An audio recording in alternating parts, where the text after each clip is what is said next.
amici, hi friends, ben ritrovati, welcome back. So today we are going to start forming the first sentences in Italian, very easy sentences that you can use when you meet someone, when you have to introduce yourself, and we'll start studying the conjugation of the, we can say the main verbs, like for example the verb to be, the verb to have, and the first conjugation, of the other regular verbs. Let's start from the very beginning. So last time when we talked about, we can say courtesy phrases, we also mentioned, also in my first video, how we can introduce ourselves, okay?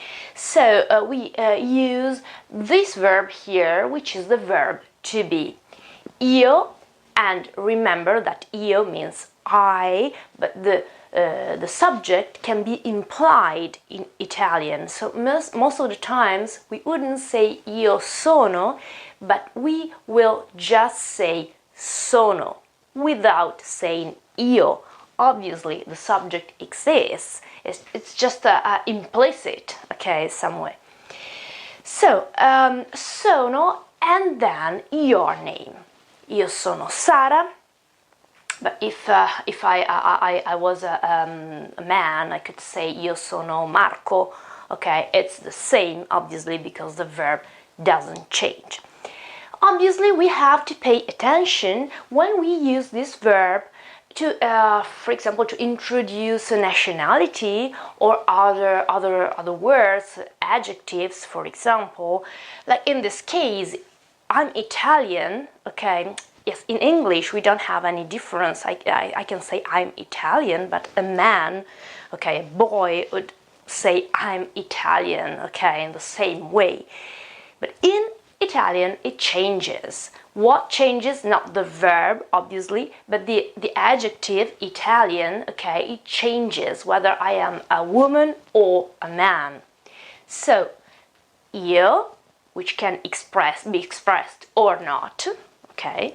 Sono, always the same, okay? I am. In my case, I'm a woman, I'd say io sono italiana, italiana, with the final A, the A sound in Italy, okay, in Italian, italiana.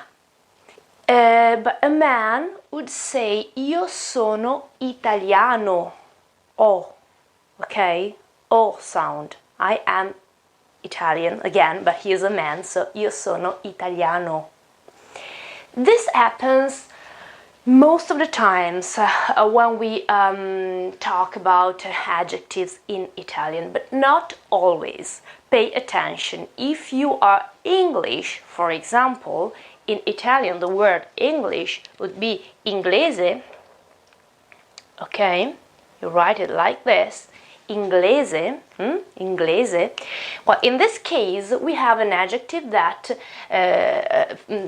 ends up with the E, okay? With this sound here, this vowel here, okay? Which is E in Italian. Well, in this case, it won't change. It won't be, I don't know, Inglese for a woman and Ingleso for a man. No, it's Inglese anyway, okay? I would say io sono inglese, and a man would say io sono inglese. Absolutely the same. So most of the time, general rule, we change when we have a sound at the end. It's for a woman. O sound, it's for a man. Then there's a plural, but we'll see that we talk about that when we talk about adjectives, okay, in details. But pay attention, because most of the times when you have a final E, so a E sound, in that case you won't change, okay? Other examples, well, American, it's americano. Well, in this case, americano for a man, io sono americana for a woman. Or German, tedesco, okay? Tedesco, I write it because it's different from the English. Tedesco, okay. A man would say io sono tedesco, A woman would say io sono tedesca, okay? But again, not always. If you have the E sound, if you have the E at the end of the word, you won't change. Doesn't matter whether it is a woman or a man who's talking. Now, we have used a very common verb, okay, an auxiliary verb, a verb that we will find everywhere, as in every language, okay? It is the verb to be. Well, the verb to be in Italian is verbo, which means the verb, essere, essere, verbo essere, it's the verb to be, okay? Well, pay attention to the sound here with the double S, okay? We already talked about that. When we have a double consonant, that consonant is emphasized and it lasts a little bit longer, almost twice as long as a single S, okay? So it's not essere, but it's essere. It lasts a little bit longer and it's also a little bit stronger. Now let's see the conjugation of the verb to be. You will find obviously as a subject, in this case expressed subject, but you remember that you can use it also as an implicit, okay, subject if you use, okay, sentences and if you conjugate the verb in sentences. But anyway, now all the subjects are written. And so you can also learn the pronouns, the personal pronouns, I, you, he, etc., obviously. So the first person singular, io sono, io sono. That's what we used, okay, here in the example. Second person singular, tu sei, tu, tu, okay, it's pronounced tu, almost like the preposition to in English, okay, but in that case it is spelled T-O, in this case it is T-U, and remember that the T sound is not T, okay, but it is T, tu, ti, tu. Sei. Well, there are people who ask me, oh, but that's the same spelling as the number 6. The number 6 is sei in Italian. Yes, it's true. We can understand, okay, the difference only while reading the context of the sentence, obviously. Third person singular. Normally we write down just the masculine, so egli, which is he. Pay attention to the pronunciation also in this case. It's not the same as this GL here, okay? It's not the same as it is here. When the GL sound has an E sound, so I, okay, after it changes and it becomes one of the most complex sounds we've got in Italy. It's not gl, like in Inglese, English, this is the same as in English, gl. It becomes ly. I understand, it's difficult to pronounce it the first times. We find it only when we have an I, okay, so E sound after GL. Then it becomes ly. You have to put your tongue, okay, between your teeth, okay, here behind, and you say y. So the air goes out, okay, blowing through your teeth, and there's the tongue between them. So y. Egli. It's not egli. It's not eli, it's not an L sound. Many people pronounce it as the L sound because it's easier that way, but it's not correct, okay? In Italian it sounds very, very wrong, okay? Egli.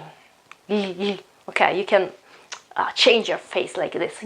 Okay, this is he, obviously. So he is egli è. Again, è.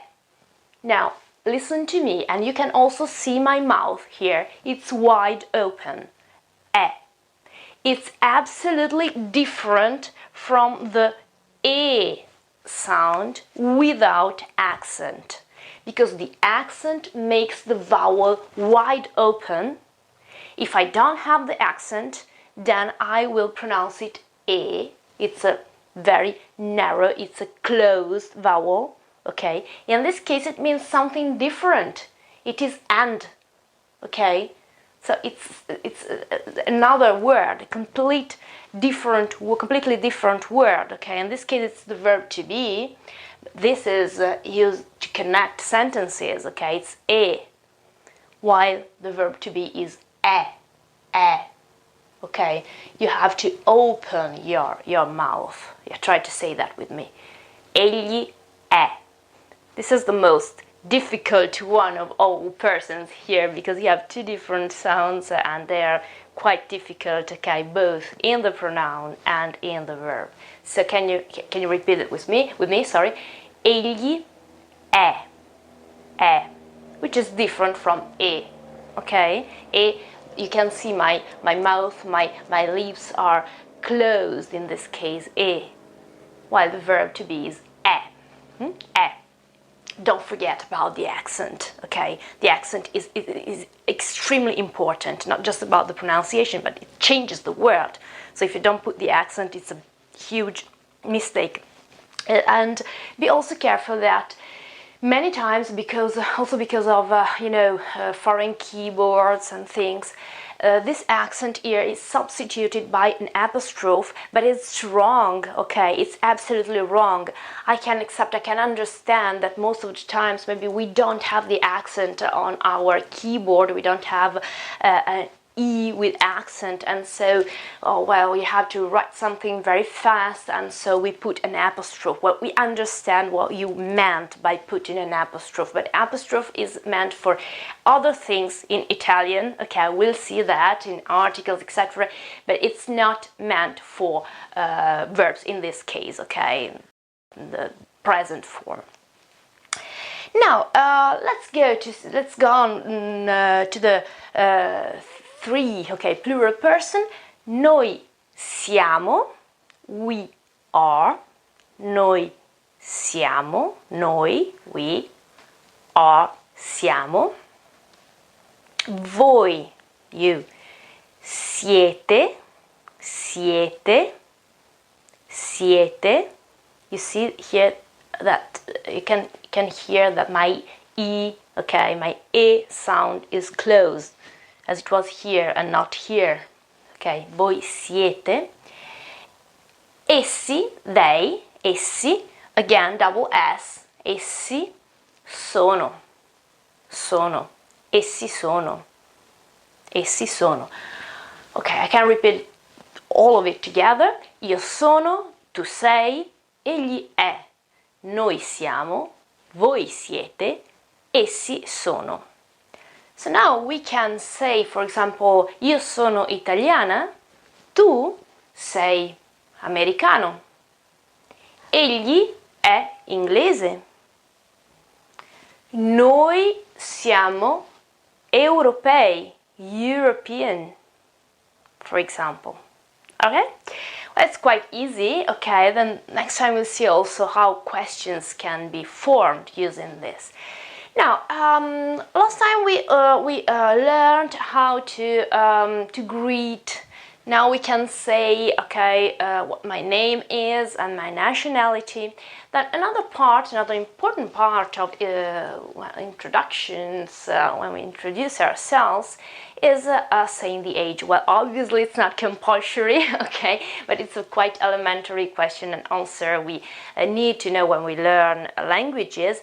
And to express age, I have used the verb to have, because in Italian we won't use the verb to be. I am 35 years old.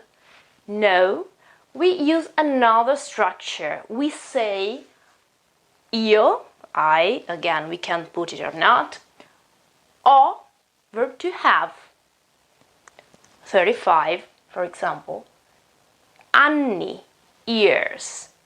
So literally it is I have the number, okay, 35 ears. I have those ears, okay, I have them in me, okay, I owe those ears, okay, so I use the verb to have instead of the verb to be.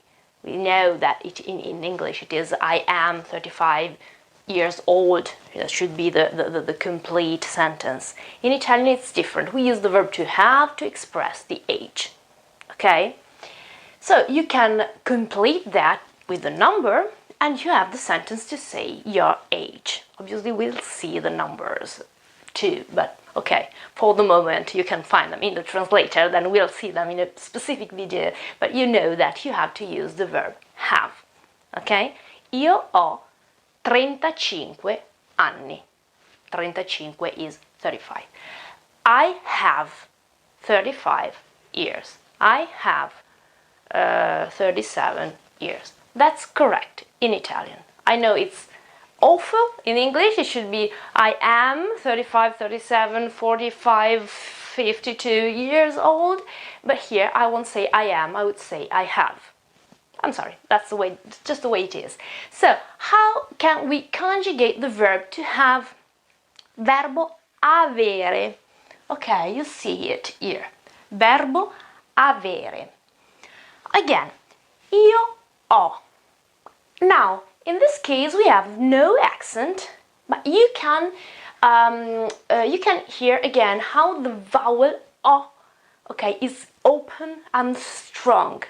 Well, I use this consonant here, the H, okay, H in front of the vowel, in front of the O, to make that vowel stronger, to make that open, and to make it different from O. O, okay, is or. Okay, so I use it to connect two sentences exactly as I did with A. A is and, O is or. They are completely different. O is different from O. You can see, you can hear the different sound. Io ho, I have. Io ho, o, o. One is open, and you can see my mouth is round and open, large. O, okay, it's narrow. It's narrow, it's closed. So, don't forget the H, okay? The H is mute, it's silent. You don't pronounce it, you don't say ho, okay? You don't say anything like this, but it's important. It's very, very important to form this verb. Not in every single person, we can see now, okay? But remember that it is typical of the verb to have. As in English, have, okay, we have the H sound there too. Tu, again you. I. Tu, I. Also in this case, there is another word without H. It is I, and it's a preposition plus article, okay, plural. Well, we'll see that, but you should know that these two words are different. You don't know this for the moment, but you know this one with the H. Tu, I. Third person singular. Egli ha. A. Again, the H makes the sound different from A. A. A. A. Egli ha. Okay, verb to be. A is a preposition, we express movement. Io vado, I go a casa. To should be home. No, in English we say I go home, but anyway, in Italian we should use the preposition. So, io vado a casa, to home, okay? It's different from a, okay? That's the verb to be, a. It's stronger, because you have the H in front of it. Now you can notice that first and second person plural don't have the H, okay? They don't have the H. Noi abbiamo, we have. Double B, okay, so stronger, longer sound. You already know that. Abbiamo, noi abbiamo. You. second person singular, voi avete, avete. And finally, third person, I said second person singular. I wanted to say second person plural, of course. Voi avete, okay, second person plural. And finally, third person plural, okay, essi hanno, okay, the H is back, because also in this case it has to differentiate that word here, hanno, from another word which is anno, okay, without H. We saw that here it means year, okay, hanno, have, okay, they have, anno, year. In this case, it's more difficult to understand it from the pronunciation, while in the first cases, O and O are really different. In this case, anno and anno is different, but it's not always so clear when you listen to people talking, so you have to understand it from the context, okay? So, io ho, tu hai, egli ha, noi abbiamo, voi avete, essi hanno. Alright? That's quite easy, okay? Obviously I can use it to express possess, okay? To say I own anything.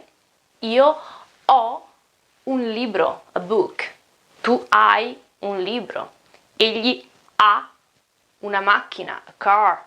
Okay, I can use to express any kind of possession, okay? But I can also use it for the age, okay? To express the age. But obviously, most of the times when we use verbs and when we have to conjugate verbs, we don't find just the two auxiliary verbs, okay? We find also other verbs.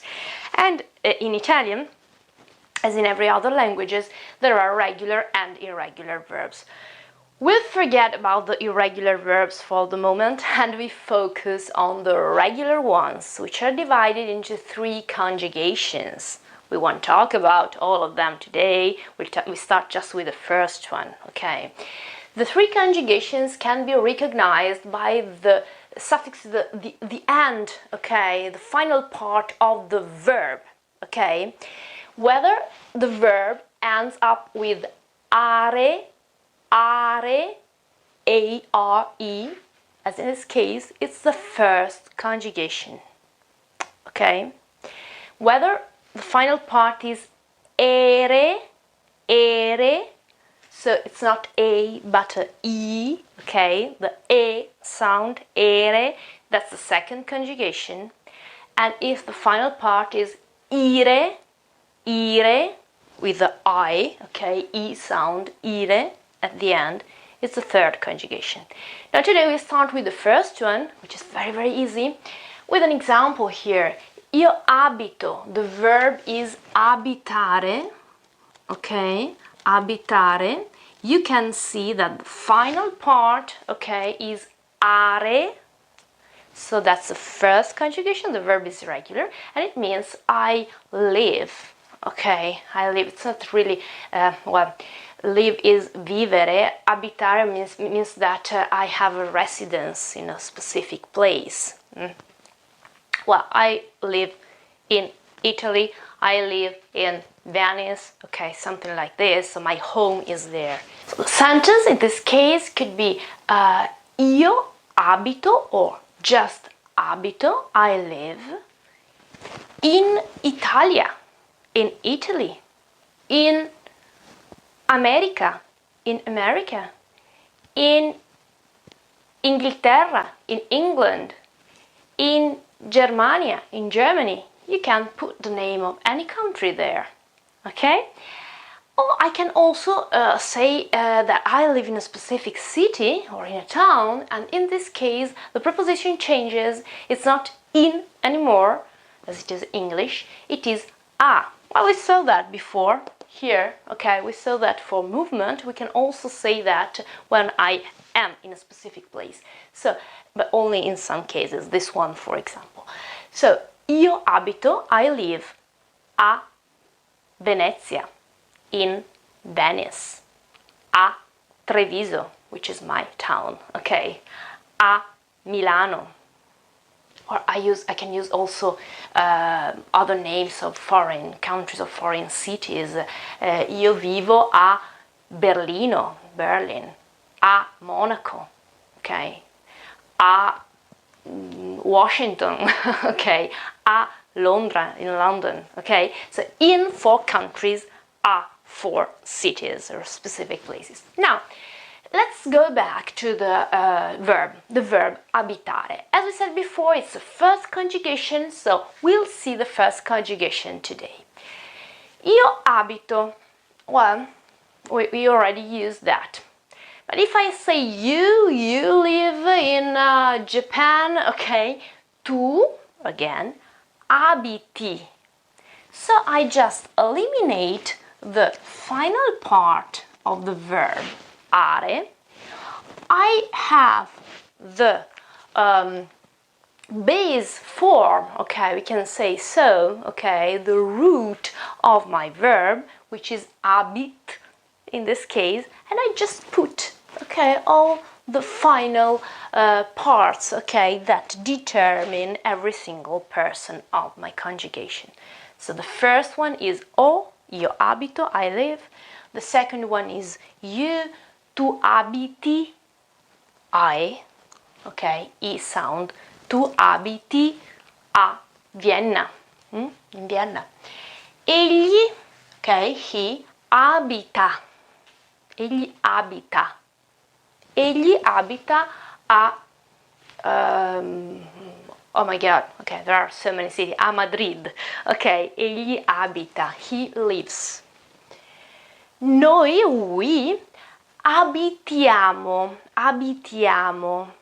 noi abitiamo in Italia, noi abitiamo in Italia.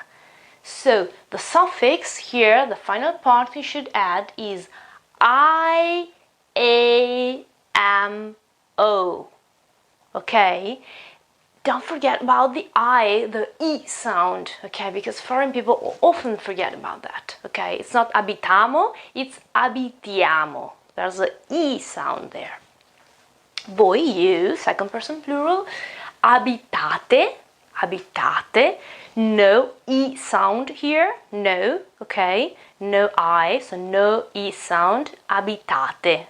Voi abitate in America, in American. Essi abitano, abitano, abitano, hanno, ok? Essi abitano in Austria, okay, in Austria. Obviously, you can find all these words on the vocabulary, and so you can fill the gaps, okay, and you can express those sentences, okay, about every single country of the world. Of course, if you have any questions, just write a comment below. You can ask your questions, you can leave a comment, you can, if you have any requests, you can express them. I am very, very happy to read your requests about my language. That's great. Okay, so please leave me a comment below. We'll go on talking not just about verbs, obviously, but also common phrases and courtesy phrases, and I'll try to, I can say, to talk both about grammar and about common sentences, just in order to build some sentences together, okay? Because now with this 2 verbs here, so essere and avere, and with the first conjugation you can already start to form a few sentences, okay? And with our first 3 lessons, okay, so the 2 previous ones and this one, you can try to pronounce better, because we've talked about many rules, okay, about pronunciation too. We talked about greetings, okay. We've talked about how to say how you're doing, how to answer, etc., etc. So there are many things now. You just have to put them together, and it's like a puzzle, because the languages are great and amazing puzzles, okay. We can study the different pieces, and the great wonder, the great final result is putting them together to create a picture. Don't be afraid to make mistakes. It's not important if you make mistakes, okay? Just important if you try. So thank you so very much for following my channel, for watching this video. If you found it that interesting, thumbs up, okay? Put a like. In Italy we say pollice, which is thumb, su, up. So pollice su, thumb up. Okay, that's it, thumbs up. And if you find it interesting, please share it with your friends or other people who could be interested in learning Italian. If you like my videos, please subscribe my channel, but you already know this stuff, so I just want you to know how great you are and how thankful I am for your great support and for following me always. So thank you very much. So a presto. Ci vediamo presto, ok? Grazie mille di tutto. Ciao, alla prossima lezione.